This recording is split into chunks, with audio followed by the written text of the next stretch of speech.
Dans une déclaration, les délégués à la conférence des ministres de la CEDEAO ont unanimement reconnu que le changement climatique affecte la stabilité des États ouest-africains, de même que les droits et la sécurité humaine. À ce sujet, plusieurs recommandations ont été faites dans le but d'une réelle assistance aux victimes de ce changement climatique. Des recommandations qui seront soumises à la communauté internationale lors des grandes rencontres. Le renforcement des capacités des parties prenantes nationales et régionales pour la préparation et la réponse aux urgences humanitaires, la mise en place des mesures pour la protection des populations affectées afin de préserver la pleine jouissance de leurs droits humains fondamentaux, entre autres. Et c'est une déclaration extrêmement importante. Je pense que nous sommes maintenant arrivés à un point tournant de la préparation de l'Afrique de l'Ouest au niveau de la conférence de Copenhague, dans le sens où nous avons un consensus sur le fait que l'homme, au sens l'homme avec un grand H, doit être replacé au cœur de ce débat. On ne peut pas parler d'adaptation aux effets du changement climatique sans examiner cette adaptation par rapport à sa dimension humaine. Le chef du gouvernement togolais, Gilbert Fossou-Ngbo, présent à la cérémonie de clôture de la conférence, s'est réjoui de la tenue de cette réunion au Togo et a ensuite déploré les conséquences du changement climatique sur les pays, notamment les pays sous-développés d'Afrique, et les a appelés à unir leurs forces. La question du changement climatique est une menace et un défi mondial face auquel la communauté internationale, sous la bannière de la Convention cadre des Nations Unies sur les changements climatiques, appelle à une mobilisation de tous, individuellement et collectivement, de manière harmonisée et dans une vision commune,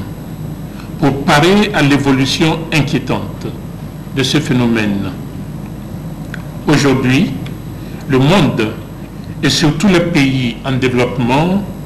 les pays de la CEDEAO en particulier, sont à proie aux inondations et en même temps aux sécheresses, aux ouragans, bref, à des bouleversements de conditions climatiques qui non seulement affectent la vie économique et exacerbent la pauvreté des populations, mais, pire encore, font des sans-abri, des réfugiés climatiques,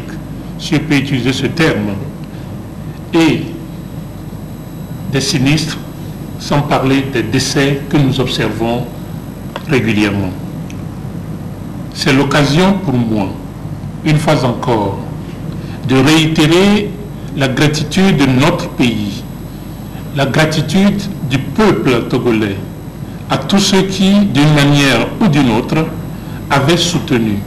et continuent de soutenir le Togo en ces moments difficiles. L'Afrique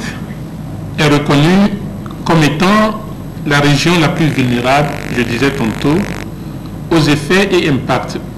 de ces changements climatiques. Elle se doit de tout faire, de tout mettre en œuvre pour lever sa voix à ces prochaines négociations. Copenhague est un rendez-vous crucial et l'Afrique se doit de parler avec une voix forte, une voix certainement pas uniforme mais homologue. Nous ne pouvons pas nous permettre d'aller à Copenhague en rang dispersé. C'est pour cela que le Togo, mon pays, salue les propos tenus tout à l'heure par le représentant spécial du secrétaire général des Nations Unies et salue particulièrement la tenue de cette conférence et l'adoption de la déclaration de Lomé qui prouve que l'Afrique en général et la sous-région ouest-africaine en particulier s'engagent avec succès dans le processus réel d'adaptation et d'atténuation approprié. Le changement climatique, devenu dangereux pour l'humanité, est dû à la destruction de la couche d'ozone par l'utilisation des appareils produisant des gaz à effet de serre.